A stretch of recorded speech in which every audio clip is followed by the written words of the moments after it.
इस वीडियो में vector algebra यानी कि सदिश बीजगणित का हम ये क्वेश्चन बनाने जा रहे हैं।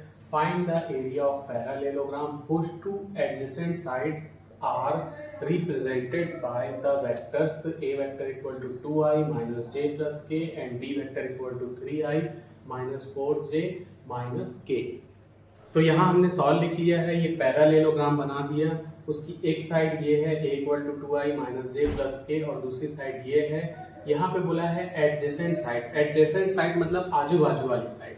ये और ये एडजेसेंट है, ये और ये एडजेसेंट है, ये एडजेसेंट है, ठीक। क्योंकि अपोजिट साइड तो इसकी इक्वल होती है, इसके इक्वल में ये होगा, इसके इक्वल में ये होगा। तो यहाँ डायग्राम बना है, ऐसा जरूरी नहीं, हम सीधा ए बी भी लिख सकते हैं। अब एरिया ऑफ पैरेललोग्राम का फॉर्मूला होता है ए वेक्टर क्रॉस बी वेक्टर का मॉड। ये फॉर्मूला तब होता है जब ए और बी क्या है, एडजेसेंट साइड के वेक्टर्स हो। तो इस कंडीशन में ये फॉर्मूला होता है। कई बार डायगोनल दिया जाता है तो डायगोनल के लिए अलग फॉर्मूला लगता है, वो मैं अलग को क्वेश्चन में बता चुका हूँ। तो यहाँ पर हम ये एडजेसेंट साइड से एरिया निकालना देखेंगे। इसके लिए हमको ए वेक्टर क्रॉस बी वेक्टर की जरूरत पड़ेगी। तो A vector cross B vector पहले निकालेंगे। तो यहाँ लिखेंगे आई जे। तो हम यहाँ ए वेक्टर क्रॉस बी वेक्टर निकाल रहे हैं, आई जे के लिख चुके हैं। फिर उसके बाद ए वेक्टर में जो आई जे के प्रोडक्ट है उसको लेंगे, जैसे यहाँ 2 है, यहाँ -1 है और ये 1 है।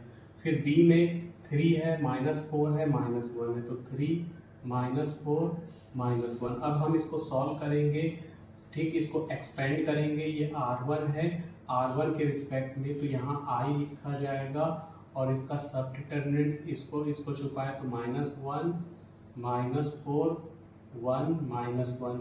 फिर इसमें -j लगता है, ठीक। कभी भी इसको एक्सपेंड करते टाइम इसमें हमेशा माइनस लगाते हैं, और अगर हम बाकी अगर इसके रिस्पेक्ट में करते हैं तो इसमें माइनस लगता है, ठीक। इसमें माइनस, इसमें माइनस। तो चूंकि हम R1 के रिस्पेक्ट में एक्सप्लेन कर रहे हैं तो I प्लस में रहेगा, J माइनस में रहेगा और K प्लस में रहेगा। तो J का सब डिटर्मिनेंट्स इस कॉलम और इस रो को छुपा दिए तो 2 3 1 -1 प्लस K लिख करके हम लिख सकते हैं 2 3 और -1 -4, ठीक। अब ये I ऐसी है, पहले से यहाँ बीच में माइनस लिख दिया करो, -j वैसे ही है, पहले से बीच में माइनस लिख दो, प्लस K लिख दिए, पहले से बीच में माइनस लिख दिया करो।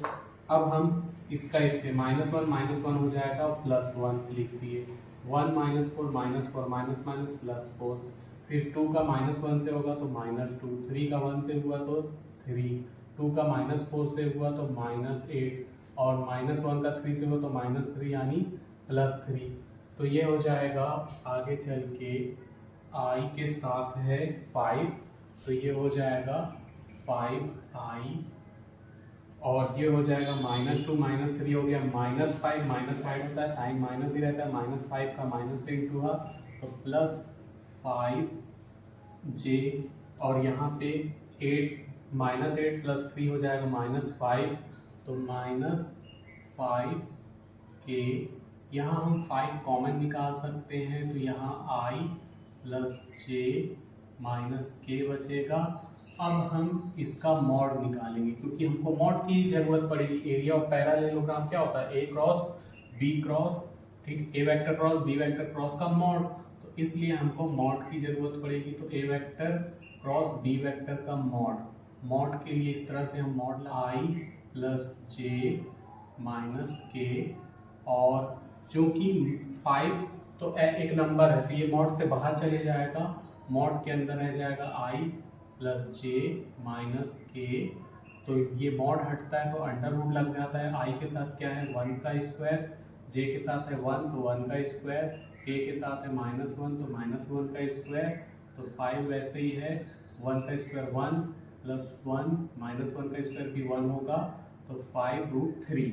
तो ये a vector cross B vector का मॉड निकल गया। हमारे पास फॉर्मूला होता है area of parallelogram equal to a vector cross B vector का मॉड। तो चूंकि हमने ये 5√3 निकाला है तो 5√3 इसका आंसर है। इसमें हम यूनिट लिखेंगे तो स्क्वायर यूनिट, क्योंकि एरिया हमेशा स्क्वायर में रहता है। This is answer.